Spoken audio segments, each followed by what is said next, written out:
Mwaramutse tariki 28 z'ukwezi kwa karindwi mwaka wa 2026. Isatura y'inshike yabwiye impyisi bari kumwe bati reka tujye guhiga dusize abana bahangaho uciye amajyaruguru uciye amajyepfo maze umuhigo turabona turaza tuwusangire. Impyisi itiye ntacyo ngajya guhiga nanjye ngende turahurira ahangaha tugabane. Nyamara impyisi yari isize abana batatu mu ruhongore rwayo maze iragenda iramanuka, maze isaturicira ruhinga rwa nyuma irazifatamo umwana umwe iragenda iramubaga maze amagara mpyisi iti rero twabonye umuhigo. Impyisi irarya irikuza irangije iti uyu muhigo wawe ari mwiza cyane nanjye ubutaha nzazana undi. Iti nta kibazo. Gutyo birangira impyisi abana bayo bayimaze iti nawe binshike nkuko ndi nshike. Leta z'Ubumwe za Amerika ndetse na Iran mu kangaratete k'urugamba buri wese arimo kugaragaza imbaraga ze. Iran yavuze neza yuko umunsi yatakaje abasirikari benshi barimo n'abayobozi bakuru ba gisirikari bakamo na Al-Khamenei. Amerika nayo abasirikari bayo muri Asaza rwagati ikizima nuko babahungisha mu maguru mashya cyangwa se bakazataha mu masanduku no bakajya gushyingurwa. Babigize imikino ariko burya nta mikino irimo. N'ubu ngubu tuvugana uyu munsi Iran yarashe aho Mossad na CIA bakorera aho bashaka kwinjira muri Iran mu ibanga ariko byabangiye. Misile zasanzwe za Iran zaje zikubita indani kuri ibirindiro za Mossad n'ubutasi bwa Israeli ndetse na CIA ubutasi bwa Leta z'Ubumwe za Amerika. Mu buryo butangaje cyane Iran yagaragaje ko nta witata ndetse nta kuyikoraho, ubitekereza wese araza kubizira. Ndaje nkubwire kamwe ku kandi kuri ivyo ngibyo atari byo gusa. Ikigo kinini cya gaze muri Iraq cyarashwe na Iran aho abakurde bakorera abanga bakara bafite ibikorwa bikomeye cyane ba Leta z'Ubumwe za Amerika ngo bifuza gutangiza urugamba rutoroshye cyane kuri Iran baciye ku butaka. Iran ikabimenya mbere neza yuko umwanzi wabo Kurdish bashaka gukoreshwa na Leta z'Ubumwe za Amerika ahari, bateka tuze tumusuhuze tumushyira amapera yirire ariko kumuhereza bya misile ngo bimurimbure. Bati nundi munsi nimuzatekereza kuza kwibasira umuvyeyi mukuru ari we Iran bitazabakoraho ngo turi agace katuritse bihambaye. Ndetse n'iki kigo cyangwa se iki kigega kinini cya gaze kibigenderamo. Ni mu gihe abasirikari ba Amerika barenga 600 bamaze kuraswa.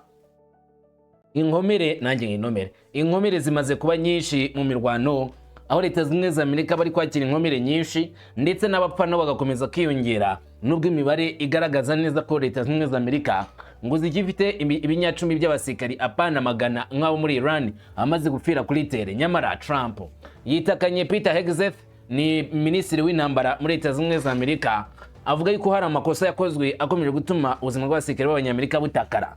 Aya magambo ya bwana Donald Trump nutayumva uraza kuyoberwa neza ikigiye kubera muri Asaza rwagati ndetse n'impamvu Amerika igiye kwivana muri iyi ntambara byihuse cyane. Byashyizwe ku mutwe wa Hegseth ngo niwe nyirabayazana w'akaga gakomeye abasirikare b'abanyamerika bakomeje guhura nako muri Asirazuba bwo hagati. Kubw'ibyo rero bashobora kwiga undi muvuno bashobora gukoresha. Mwite Xi Jinping akomoka Ipeke ni perezida w'abakomuniste mu Bushinwa. Leta ye yamaganye bikomeye cyane Leta z'Ubumwe za Amerika ndetse bategeka Leta z'Ubumwe za Amerika kuva makimbirane vuba na bwangu ubwo gukomeza guhomza iki gihugu cy'Ubushinwa bitaraza kurangira gutyo gusa. Abashinwa bamaze iminsi basa n'abicecekeye cyane kuri iyi ntambara batagira byinshi bavugwa muri no rugamba, ariko aho bigeze biragaragara neza cyane ko bishobora kuzana izindi mbaraga cyangwa se izindi mpinduka zikomeza gisirikari mu bijyanye n'ibyari bitegerejwe cyangwa se uko abantu batatekerezaga urugamba akaba ariko bagiye kurubona noneho mu buryo bwatungura abantu benshi muri rusange. Gute igihugu cya China cyangwa se Ubushinwa buhamya neza cyane ko muri kino gihe Amerika ndetse na Israel bari gukora intambara ku gihugu cya Iran, bari guteza ibihombo byinshi kandi bari gukomeza guteza izago mu buryo buremereye cyane ku basirikari ndetse n'abasivili, ariko cyane guhomza Leta y'Ubushinwa. Ibyo ngibyo Ubushinwa bukavuga ko ari ibintu bibi cyane bitagomba kwihanganirwa mu gihe ababikora bazi neza ko bari gukora ibintu byiza, ariko bagomba kubihanirwa ahubwo ntibareba nabi. Bagomba kubona igihano gikomeye cyane giturutse kuri China aho Ubushinwa bugomba guhaguruka bukataka igihugu cya Leta z'Ubumwe za Amerika. Ibi ngero ni ubwa mbere bivuzwe kandi ni ubwa mbere bigarutsweho cyane muri kino gihe cyihangana ritoroshye aho Leta y'Ubushinwa igaragaza neza cyane ko hari imiterere y'urugamba ikomeje gushyirwamo agafu cyangwa se kwinjirwamo agafu, ariko iyi miterere ikaba ari imiterere ihombya cyane igihugu cy'Ubushinwa, ikungura Leta Zunze Ubumwe za Amerika. Ibi ngibi ntabwo Abashinwa babikunze. Turabigarukaho, ntabwo ari byo gusa ndakubwira, ahubwo turanagaruka ku miterere y'urugamba hagati ya Iran ndetse n'igihugu cya Ukraine, aho igihugu cya Ukraine gikomeje kuvugwaho cyane cyane kuba gishobora kwibasirwa n'igihugu cya leta ya Iran. Nko mu gusubiza uko ejo ukabibonye, uyu munsi hari ibindi bishya byavuzwe kuri iki cyiciro. Waretse nkaguha ikaze maze ubundi tukajyana ku makuru yose ari kuvugwa byose uko bizakabaye, nta na kimwe dusize inyuma. Uravuze uti tugende, nanjye ni karibu maze tubigemo byose uko bizakabaye. Ngende umuhungu wa Kamanzi w'Uruwande, ikaze bijyane ku musozo.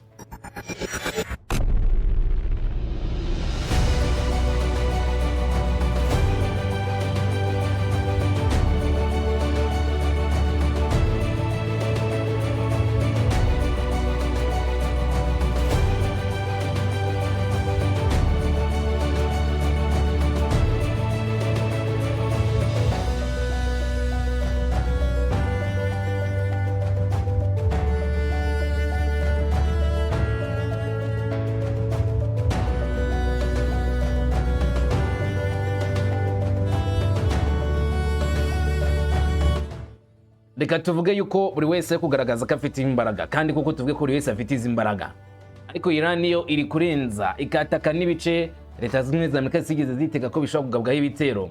Ubu Iran iri guteza ubwoba Leta Zunze Ubumwe za Amerika ndetse na Israeli ko ibitero bishobora gukomeza kwaguka bikagera mu nguni zitandukanye. Bimeze gute rero? Aravuga iki? Amakuru aturuka indani mu burasirazuba hagati aravuga yuko igihugu cya Iran cyagabye igitero gikomeye cyane kuri CIA na Mossad, aho bari barimo gukorera ibikorwa zabo bari gutata igihugu cya Iran. Ubundi ni mwibanga, aho bagomba gukora ubwicanyi nanone bukomeye cyane muri Iran. Gusa kuri inshuro Iran yavuga ko yahagaritse umutwe w'ingabo mbere yuko usoza ubutumwa bwabo. Inzego z'umutekano za Iran zatangaje ko zasenye umutwe ufite isano n'Abakurde Hijak mu ntara ya Kurdistan y'Uburengerazuba bw'igihugu. Nanone kandi ni mu gikorwa gikomeye cyo kurwanya iterabwoba Iran yakoze. Nkuko polisi ya Iran bivuga, iki gikorwa cyabaye mu ijoro ryo ku Cyumweru mu gace ka Banji gahana imbibi n'umupaka, nyuma yuko inzego z'ubutasi zikurikiranye abantu bakekwaho kuba ari abo muri PJK bavugwa ko bambukaga bakajya mu gihugu cya Iran rwihishwa. Bakoresheje ubwo butasi abarinzi b'umupaka n'abapolisi bo muri Minisiteri ishinzwe gukurikirana ibyo ku mipaka batangije igikorwa cyo gutatanya ndetse no gufata abagize rino tsinda. Iran ivuga ko abashinzwe umutekano babonye imodoka ya Samandi yari itwaye abakekwa. Ibyo bikaba byarateje imirwano y'abantu bitwaje intwaro yarangiye apfuye abantu 4 bitwaga ko ari abo muri PJK, abanga basanzwe bakorana na Leta Zunze Ubumwe za Amerika ndetse na Mossad.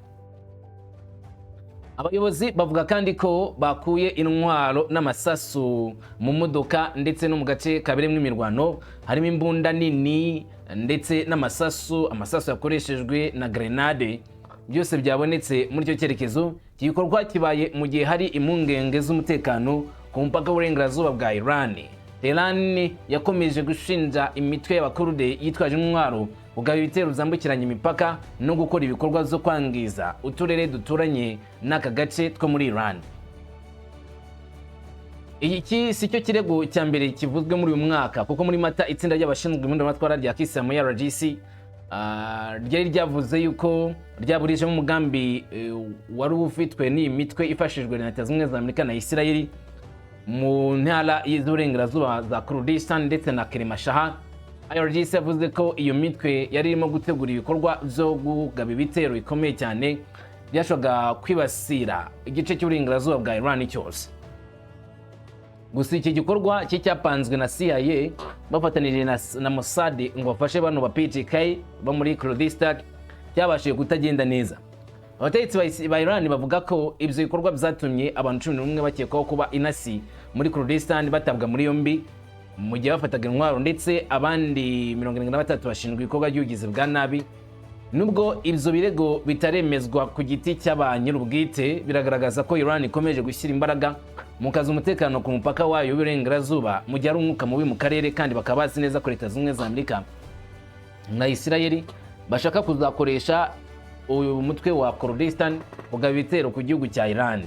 Ku rundi ruhande abategetsi ba Iran bavuga ko ibikorwa byo gukumira biri gukomeza no mu tundi duce tw'igihugu, umutwe w'ingabo zindi mpinduramatwara za Kisilamu cyangwa se RGC watangaje ko wafashe abantu 39 mu ntara ya Mazandaran kubera ibikorwa bivugwa ko bifitanye isano na Leta Zunze Ubumwe za Amerika ndetse na Israeli. Nk'uko RGC ibivuga, abafunzwe bashinjwa gukusanya amakuru ku mbuga z'ingenzi cyangwa se ku bigo bya gisirikare by'ingenzi, gutegura ibikorwa byo kwangiza ibintu muri Iran.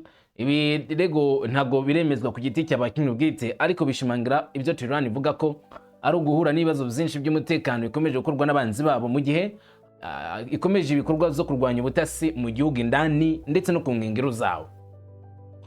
Mu nsinzi ikomeye, Iran yashenye umugambi ukomeye w'abantu bitwaje intwaro ivuga ko ushyigikiwe na Israeli, nk'uko bivugwa n'umutwe w'ingabo zindi mpinduramatwara muri Iran cyangwa se RGC.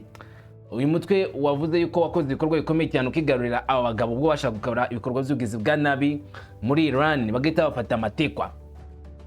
Itsinda rya Hamza Saidi al-Shuhada ry'ingabo zirwanira ku butaka za RGC yavuze ko aba bitwaje intwaro bambutse mu karere k'umupaka wa Iran mu majyaruguru y'uburengerazuba bafite gahunda yo kugaba ibitero imbere mu gihugu. Nanone ariko ingabo za Iran zivuga ko icyo gikorwa kigera ku ntego zacyo. RGC yavuze ko inzego zayo z'ubutasi zabonye kandi zigakurikirana itsinda mbere yuko rishobora gutera igitero muri Iran. Nyuma y'iminsi myinshi yo kugenzura, ingabo za Iran bivuga ko zashutse abaterabwoba mu gitero hiteguwe neza mu misozi miremire iri hagati y'imijyi ya Mahabad ndetse na Penshahar, maze abangaba b'abakurude bibwira yuko koko iki gitero gishobora kugabwa, bibwira neza ko iki gitero gishobora kuba igitero kibi, maze basa n'abagiye gusubira inyuma ngo hangane nabo. Birangira Iran babonye ibagabaho igitero cyuzuye, maze barabataka koko. Nk'uko bivugwa, ingabo za Iran zatangije igikorwa maze basa nk'abiteguye intambara mu misozi.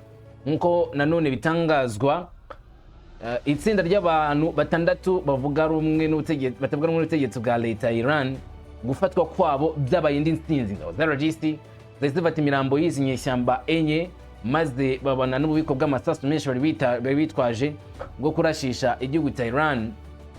Gusa RGC kavuga yuko uyu mugambi wabo wapfubye utaragerwaho, icyo bari biyemeje gukorwa cyarangijwe n'imbaraga za Iran kitari cyagera ku ntego. Ibi bigashimangira cyane cyane ubushobozi Iran ifite bwo kugenzura uduce twose tw'igihugu ndetse no kuducungira umutekano. Nunanyemerera ibi ngibi ndasa n'ubivuye kuko ari ahandi hantu tongera gusa nk'abahurira nabyo muri iyi nkuru y'ibyabereye nanone muri Iraq, muri Kurdish Erbil, agace kagabweho igitero gikomeye cyane n'ingabo za Iran RGC bibasira aho Leta Zunze Ubumwe za Amerika zo gutegurira abaparakomando bo bakurde ngo nanone bategura igitero cyo mu kirere no ku butaka icyarimwe, maze baterenga Iran. Nyamwanga kumva ntiyanze no kubona. Bimeze gute ku bakurude? Abakurude babwiye inshuro nyinshi yuko kugaba igitero kuri Iran bizagorana, naho bavuga ngo bagaba igitero cyo mu kirere. Iraq yo mu majyaruguru yibasiwe n'umuraba mushya w'ibitero za drone nyuma yuko ikibuga kinini cya Gaze cyo muri aka gace nacyo gitewe. Nubwo hari ituze ritoroshye ku zindi mande zo muri Aziya y'uburengerazuba, aka gace ko kari mu munyota, kari mu ntambara cyangwa se mu iturika rihambaye ry'ibitero za drone byatutse kuri Iraq bikibasira aka gace k'ingenzi k'Abakurdistan. Itangazamakuru rya leta ya Iran rivuga ko ikibuga cy'ingufu cya Karole gifite akamaro kanini, ari nacyo kigo kinini cyane cya Gaz Karemano RNG mu karere ka Kurdish muri Iraq cyagabweho igitero cya drone zakoreshejwe mu ijoro ryakeye kugeza amasaha y'igitondo. Ibyo bikaba bikomeje guteza akaga gakomeye ku bigo bikuru by'ingufu muri iki gihugu cya Iraq, kuko bikomeje guteza igihombo gikomeye cyane kuri Iraq. Iki kigo giherereye mu ntara ya Suleimania Moorfield, ni agace nyamukuru gatanga gaze karemano ku nganda nyinshi z'amashanyarazi mu karere k'Abakurde, bigatuma iba inkingi ikomeye cyane y'urusobe rw'amashanyarazi mu majyaruguru ya Iraq ndetse n'ubukungu buhamye muri kariya karere. Iki gitero cyabaye mu gihe kimwe nanone mu gace ka Erbil, hafi ibirometero 200 bivuze uturutse indani ku gace n'ubundi kigeze kuberamo imirwano, hagabwe igitero gikomeye cyane. Ibisasu 7 byibura ngo bizaturikiye mu hirya no hino muri uyu mujyi, harimo no mu duce turi hafi yawo konsera ya Amerika ikorera. makuru asubiza nanone amaso inyuma ku bizigeze gukorwa n'ubundi kuri consulate y'abanyamerika umunsi wo ku cyumweru n'undi ahagabwa igitero. Bikavuga ko hari indege nyinshi zitajya pilote zikekwaho kwibasira ikorwa remezo mu gace ka Kifone ndetse na Shaolin mu majyaruguru y'Uburengerazuba bw'ako gace, bigatuma inzego z'umutekano zikora mu buryo bukomeye cyane ngo hangane n'ibi bisasu, nubwo guhangana nazo zabaye nko kwikigita bagaseka, kuko byagaragaye neza cyane ko Iran yabiteye yabanje gupanga neza imikorere yayo muri bino bikorwa ndetse n'uburyo bwayo bwiza bwo guhangana n'ibitero bikomeye byaturuka muri ibyo byerekezo. Perezida wa Amerika Donald Trump nyuma yuko atangaje ko Washington yiteguye gutangiza ibikorwa bikomeye bya gisirikare kuri Iran mu gihe ingamba za diplomasi zaba zitageze ku musaruro wo guhagarika aya matati, ibitero byateguwe kugira ngo ibiganiro bikomeze nk'igitutu cya kuri Iran yateguye ibitero byo gusubiza Leta Zunze Ubumwe za Amerika. Ibitero bihuriyeho ku bikorwa remezo by'ingufu by'ingenzi byitezwe ngo ko bizamura impungenge ku ituze ry'akarere. Abashinzwe iperereza ubu barimo gukora ibishoboka byose kugira ngo bamenye uwatangije igitero cy'indege zitagira pilote kuri kano gace ka Iraq, hanyuma nabo barebe ko basubiza. Gusa nta kimenyetso kiragaragaza ko Iran yabikoze, nubwo benshi bavuga ko isanzwe ibikora nta wundi muntu wakwiriye gushinja. Mu gihe mu majyaruguru rero ya Iraq hasuzumwa ibyangiritse kuri kimwe mu bice by'ingenzi cyane bya petrol. Igitero giheruka cya drone gishobora no kongera ubwoba ko ibikorwa remezo by'ingufu by'ingenzi byo muri aka karere byaba bigiye guhita bihinduka target nshyashya z'ibitero, aho mu kwihimura Leta Zunze Ubumwe za Amerika ishobora gutangira kurasa ku bigo bya gisirikari, ariko bakanarasa ku bigo bitanga ingufu byo muri Iran. Bikaba byakongera gutera igihombo gitoroshye muri bino bice by'Uburasirazuba bwo hagati ndetse no kuzanira akaga gakomeye abaturage b'abasivili muri rusange bakeneye amashanyarazi n'indi bikorwa remezo. Mu gihe byabigabweho ibitero birumvikana zaba ari igihombo kitoroshye. None Amerika kiri gupfusha ikanakomeretsa abasirikare benshi ku rugamba, niko bigenda nyine hamwe bumve nibo batangije intambara. Nawe n'ubundi ntago worohewe da, bamerewe nabi. Igitero cya Iran cyarenzwe ku rwego rwitezwe, aho ingabo z'abanyamerika zirenga 600 bivuga ko zimaze gukomeretswa nk'ikino gitero. Ni amakuru yatangajwe mashya na Pentagon. Nk'uko CNN bitangaza, uburyo bwa Pentagon bwo gusesengura amakuru y'ikomereka ry'ingabo ku rugamba, ingabo z'abanyamerika bavuga yuko abamaze guhitanwa gupfa dead ari abasirikare 18 n'abakomeretse 624 kuva Leta Zunze Ubumwe za Amerika zitangira intambara kuri Iran ku 28 Gashyantare mwaka 2026. Gituma umubare w'abaguye muri kino gitero uba bakeya 18, amaze gukomereka bakaba 642 bose hamwe ubariyemo n'abandi barashwe mu minsi y'imbere. Gusa mwakomeretse 140 bamaze gukomereka muri bino byumweru bike gusa bishize. Hanyuma abasirikari 4 bamaze kugwa mu mirwano yongeye kubura muri Nyakanga nyuma y'uko amazina yabo yaje kuburwa kuri l'ensemblema y'abasirikari, ubwo abasirikari ba Leta Zunze Ubumwe za Amerika baga biteguye igikorwa gikomeye cyane cyo kongera kuganira uburyo bwo gukora ibitero kuri izi ngabo za leta ya Iran, ariko Amerika isanga hari abasirikari bayo bashobora kuba bahuye n'uruva gusenya kuri Tehran, bashobora kuba bibasiriwe n'ibitero bitoroshye bya Iran. Muri byo koko basanga 4 muri bo barahasize ubuzima. Ibino bitero bimaze iminsi mike gusa bitangiye, ndavuga ibitero byo muri iyi minsi mike ni mu zumweru, nta nubwo ari iminsi myinshi kuko bimaze ibyumweru bike cyane ibitero zongeye kubura hagati ya Leta Zunze Ubumwe za Amerika n'igihugu cya Iran. Ibitero byaje kwibasira bikomeye cyane ingabo za Leta Zunze Ubumwe za Amerika. Iran irimo gusubiza ku bitero nyirizina bagabaga kuri kino gihugu. Pentagon yashyizeho icyiciro cyihariye cyitwa ibikorwa zo mu mahanga ku rupfu n'inkomere zanditswe kuva ku ya 7 Nyakanga. Itariki Washington ivuga ko guhagarika imirwano mbere y'uko ibikorwa bikomera byaranze, ariko nibyo bifuzaga ko bibaho. Mu rwego rwa Operation Epic Fury ngo ubiko bw'amakuru bugaragaza ko abasirikare 14 aribo bapfuye, inkomere za 117 mbere y'uko bino bitero bishyashya byongera kubura, aho Leta Zunze Ubumwe za Amerika zimaze gutakariza abasirikari bandi benshi muri iyi mirwano. Bya bitero byabo bagabaga mu minsi yashize bya Epic Fury mu bya birimo inkomere nkeya ugeranije na bino bitero zo kuri ubu ngubu, aho Iran irimo gukoresha imbaraga z'umurengera yibasira leta zunze ubumwe za Amerika, yibasira ingabo za leta zunze ubumwe za Amerika ndetse igatera nk'igihombo gikomeye cyane kuri izi ngabo za Amerika.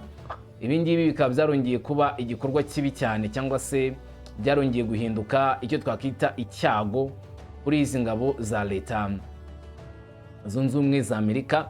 Ariko kandi nanone ingabo za Iran nazo ngo ntabwo zorohewe, zagiye zigabwaho ibitero inshuro nyinshi kandi zikibasirwa inshuro nyinshi muri kino gitero kitoroshye, aho Iran ivuga yuko yagiye ibona ibitero byinshi biyigeraho ndetse ikavuga yuko yagiye inabona nayo abasirikari bayo benshi bakomereka, gusa ikavuga yuko igomba kubyemera, ariko kandi nanone izihorera ibikorwa byose bya leta zunze ubumwe za Amerika biza kwibasira abasirikari kuri front line cyangwa se ku mirongo y'imbere ku rugamba ya Iran. Iran yemeza yuko igomba kuzajya ihorera aba basirikari mu buryo bumwe cyangwa se ubundi, nko kugaragaza neza cyane ko ibi bikorwa batabyishimiye, ibikorwa bikorwa n'igihugu cya leta zunze ubumwe za Amerika. Dukomeje mu makuru ari kuvugwa cyangwa se mu byatangajwe, nanone hari ikindi gikorwa kiremereye cyane kiri kuvugwa cyane kuri kino gihe. Trump yitakanye Hexeth, agaragaza ko ari we nkomoko y'ibi byose kwibasira abasirikari ba leta zunze ubumwe za Amerika kuri ubu ngubu bari ku mirongo y'imbere ku rugamba, aho bahanganye n'ibitero bitoroshye bya leta ya Iran. Ngo impfu z'abasirikari tumaze kureba haruguru zose burya ngo zikwiriye gushinjwa kwita Hexeth, niwe nkomoko y'amabi yose yibasiriye iki gihugu cya leta zunze ubumwe za Amerika, niwe nkomoko y'amabi yibasiriye abasirikari bose ba leta ya Iran, ya leta ya Amerika. Bwana Donald Trump mu mvugo ye rwose adaciye ku ruhande agaragaza neza ko babona leta zunze ubumwe za Amerika nk'igihugu kitakwiriye kuba gitakaza abasirikare bangana gutya, ariko akavuga ko Donald Trump, Bwana Hexeth, akomeje gukora ibikorwa bitanyuze mu mucyo bituma abasirikari bapfa ku bwinshi, ndetse agashimangira cyane cyane ko igihe cyari kigeze kugira ngo Hexeth aryozwe ivyo byaha. Reka twumve amagambo ya Donald Trump avuga kuri ivyo bikorwa bivugwa ko byakozwe ariko ku burangare bwa Hexeth, ndetse n'ibikorwa bibi cyane yateje abasirikari b'igihugu cya leta zunze ubumwe za Amerika, n'uburyo Hexeth akwiriye kubiryozwa. Trump mu magambo ye yagize ati: ku ntambara ya Iran, ese waba warababajwe na Minisitiri Hexeth kubera inama yaguhaye mu ntangiriro z'intambara nuko zagenze? Oya, ndatekereza ko yakoze akazi keza cyane, gusa twasenye igisirikare cyabo nyine barashaka guhura natwe ngo tuganire, tuzareba uko bizagenda. Hari amahirwe ko dushobora kujyana amasezerano, iyo tuba twarakoze ibyo ntibari no kutuvugisha, gusa basabye inama binyuze ku basimbura babo kandi mu buryo butaziguye, kandi turimo guhura n'akazi gakomeye. Natekereza ko uyu munsi igiciro cya esanse kiramanuka, amasoko y'imigabane araza kugabanuka nanone, ariko oya, basabye inama, ntabwo bari gusaba inama iyo tuba tutarimo gukora akazi nk'aka. Impamvu rero imwe rukumbi ituma bashaka guhura natwe nuko twabakubise. Hari ikibazo kimwe gusa dusigaranye, mfite umwanya uhagaze mu mbazi igihe kinini, gusa inkombe zabo zose zarashenywe. Reka mbibibutse, umuhora wa Hormuz urakora neza cyane, kandi uyu munsi turimo kuvuga ati murabizi bashaka kuganira. Abantu babo baravuga bati turakwinginze ntukongeye kudutera, ntukorongere kurasa muri ino joro, utubabarire, turaganira, turabyizeye. Rero turareba uko biraza kugenda. Ndatekereza ko hari amahirwe menshi ko ibintu bishoboka kubaho, kandi nibibaho ni byiza. Ibyo birategereje neza, byaba igitero gikomeye cyane kuri bo. Hari ikindi kibazo mufite, POMC iraterana kuri iki cyumweru. Tugiye muri Michigan, amasosiyete y'imodoka arimo gukora neza kurusha uko byari bimeze. Inganda nyinshi cyane zirimo kubakwa hirya no hino muri leta zunze ubumwe za Amerika. Bazatangira no gukora umwaka utaha. Toyota yemeye kuza ikavana ibikorwa byayo byose muri Mexique ikabishyira muri leta zunze ubumwe za Amerika.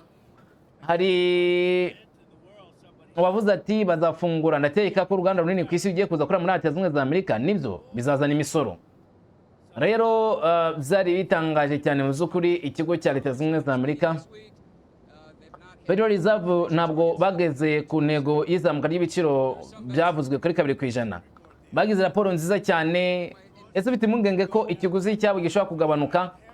Ntibagirwe ko naranzwe n'ibikorwa bikomeye cyane ku butegetsi. Biden ntabwo yigeze akora ibikorwa nk'ibi ngibi, ariko ibiciro biri kugabanuka vuba vuba. kandi intambara nirangira uzabona igabanuka rikomeye. Ese ufite impungenge yuko Federal Reserve iraza kugira icyo ikora guhagarika ibiciro kuzamura? Oya, byose biri kwitabwaho kandi byose bikorwa neza, biraza kwitabwaho. Ikizima nuko tugutsinda iyi ntambara, kandi intambara mu gihe turi kwirwana tukayitsinda bizagaragara. Donald Trump arimeza ko iyi ntambara bari kwitsinda kubw'ibyo ubuzima bw'Abanyamerika bugomba gusubira ku buryo bugomba kugenda neza, aho ibiciro bigomba kongera kugabanuka bigasubira uko byari bimeze mbere y'intambara. Nyamara Abashinwa nabo bahagurutse bamagana Leta Zunze Ubumwe za Amerika, bagaragaza ko Leta Zunze Ubumwe za Amerika ikomeje guteza ikibazo mu karere, ndetse atari mu karere gusa, ku isi yose muri rusange. Bamagana iyi Leta Zunze Ubumwe za Amerika, bagaragaza neza yuko ibikorwa za Amerika biri gukorwa muri buno buryo ari ibikorwa bitari byo kwishimira, ari ibikorwa bibi cyane, ndetse ibikorwa biteje akaga muri rusange, aho bashimangiye cyane ko bakomeje gukurikirana buri kintu cyose, ndavuga Abashinwa, gikorwa na Leta Zunze Ubumwe za Amerika. N'Ubushinwa bwakunze kwihaniza Leta Zunze Ubumwe za Amerika, bavuga yuko Amerika ishaka gutera igihombo gikomeye ibindi bihugu, by'umwihariko ku bijyanye n'ubwikorezi bwa petrol, aho bashatse ko Ubushinwa ngo bwabura petrol, ariko Abashinwa bakavuga yuko ibataraza kuzihanganira. Ubushinwa busanzwe bwashyizeho ultimatum cyangwa se umuburo wihutirwa cyane kuri Leta Zunze Ubumwe za Amerika ngo uhagarike ibikorwa zabo bita iby'ubushotoranyi vuba vuba cyane, kugira ngo umutungo witabweho. Beijing iravuga ko Washington irimo gukoresha ibirego by'imirimo y'agahato kugira ngo ihishe ikindi cyiciro cy'ingufu mu bukungu bwabo. Minisiteri y'ubucuruzi mu Bushinwa yamaganye imisoro iheruka ya Amerika mu gace ka 301, ivuga ko ari ingamba zidakwiriye zo mu mutwe umubi cyangwa se uburyo w'icyatsi bwo kwibasira. Ubutegetsi bwa Trump bwashyizeho imisoro ku bicuruzwa biva mu bihugu 60, bushinja ko bwananiwe kubuza cyangwa se guhagarika neza ibicuruzwa bikorerwa mu mirimo y'agahato cyangwa bikorwa bihanywe gukoreshwa imirimo y'agahato. Ubushinwa buhanganye n'igipimo cyo hejuru cyane cya 12.5% ku iyongerwa y'ibiciro. Amasano y'amahoro ari ku 10% areba ibihugu birimo Ubuhinde, Ubwongereza, Canada, Mexique, Pakistan ndetse na Bangladesh, aho Washington ivuga ko bashyizeho nibura amabwiriza make cyangwa se basezeranyije ko bizashyirwa mu bikorwa. Washington ikavuga ko imisoro izashyira igitutu kuri Leta kugira ngo bakomeze uburinzi bw'abakozi kandi bakumire ibikorwa bibi byo kubangamira ubucuruzi mpuzamahanga. Beijing irahakana ibisobanuro zose bitangwa na Leta Zunze Ubumwe za Amerika, avuga ko Beijing ikoresha imirimo y'agahato ku bikorwa byose n'ibyo bicuruzwa byoherezwa mu gihugu cya Leta Zunze Ubumwe za Amerika ngo biba byakoreshejwe imirimo y'agahato. Ari nayo mpamvu Leta Zunze Ubumwe za Amerika ivuga ko yibasira ibyo bicuruzwa. Gusa ariko nubwo Leta Zunze Ubumwe za Amerika ivuga ibi ngibi, ikavuga ko yibasira ibicuruzwa bitewe n'imirimo y'agahato ngo ikoreshwamo cyangwa se ibicuruzwa biboneka yabaye, Leta Zunze Ubumwe za Amerika irabivuga, ariko igihugu cya Leta ya China cyangwa se Ubushinwa bugahakana iby'ayo makuru, bukavuga yuko ibyo ngibyo bitarimo ukuri na gukeya, ahubwo bigaragaza neza cyane ko Leta Zunze Ubumwe za Amerika ngo ushaka kwibasira igihugu cy'Ubushinwa kugira ngo kiye kugera ku iterambere ryacyo. Muri make ni intambara y'ubukungu ikomeje gushyirwamo imbaraga, ni intambara y'ihangana ritoroshye hagati ya Leta Zunze Ubumwe za Amerika n'igihugu cy'Ubushinwa, ikomeje gutizwa umurindi, aho ubu ngubu igihugu cy'Ubushinwa cyongerana cyo gushimangira cyane cyane ko Leta Zunze Ubumwe za Amerika yakwiriye kwita ku bindi, ikareka kureba gusa ku bijyanye n'icyo bavuga yuko ari ibiciro byagomba gufatirwa ibicuruzwa byo muri Leta Zunze Ubumwe za Amerika, cyangwa se kongera ibiciro ku bituruka muri Leta Zunze Ubumwe za Amerika, nko kugaragaza bituruka muri China biza muri Leta Zunze Ubumwe za Amerika, nko kugaragaza ko bahanye Ubushinwa, aho Ubushinwa buvuga yuko ibyo ngibyo nta kindi biri cyo usibye ukomeza gutiza umurindi igihugu cya Amerika kwibasira inyungu z'ibindi bihugu, ndetse no kwamagana ko ibindi bihugu byose byazagira icyo bigeraho, na cyane cyane mu gihe ubufatanye bw'ibihugu bwaba bushyizwemo akabaraga. Ushingiye ku biri kuvugwa rero zose uko byakabaye, ushingiye ku makuru nyirizina atangazwa, unashingiye ku bikomeza kugarukwaho cyane cyane mu ikoranabuhanga ndetse no mu bucuruzi bw'ibindi bicuruzwa byose, igihugu cya Leta Zunze Ubumwe za Amerika kigaragaza nka big boss muri kino gihe, kandi nk'abagomba kumvirwa nk'uko byagenda kose, nko kugaragaza neza cyane ko bavanyeho ubushotoranyi bwose bw'Abashinwa, bahagaritse ubucuruzi bwose bw'Abashinwa, ndetse bakavanaho ikigero cyose Ubushinwa nabwo bwari bwishingikirijeho mu kugena uko ejo hazaza bizaba bimeze ku isoko mpuzamahanga. Dushingiye kubiri gutangazwa rero, dushingiye kubiri kuvugwa kuri ubu ngubu, ndabona neza cyane ko intambara burasirazuba hagati iri kurenga intambara isanzwe, ikaba intambara y'ubukungu, kandi bikaba bishobora kongera guteza nanone igihombo kitoroshye, igihombo gikomeye kuri ibi bihugu, kuri iki gihugu cy'Ubushinwa, Iran ndetse n'ibindi bihugu zose Leta Zunze za Amerika ivuga yuko bikorana mu buryo butari bwiza. Amerika ivuga ko igomba gufatira ibyo ibihano ibihugu mu rwego rwo kubyihaniza ndetse no kubica intege. Ubushinwa bukaba bugomba kuzabigenderamo rero bibaye ngombwa, nk'uko Amerika ikomeza kubigaragaza cyangwa se kubitangaza ko Ubushinwa nabwo buri mu bantu bagomba kwibasirwa n'ibihano kimwe n'abandi bose bo mu burasirazuba bwo hagati. Komeze kubana natwe, urakomeza gukurikirana amakuru y'ibiri kuvugwa hirya no hino ku isi, uramenya byinshi, nta kimwe kiraza kugucika. Ugubwe neza, amahoro.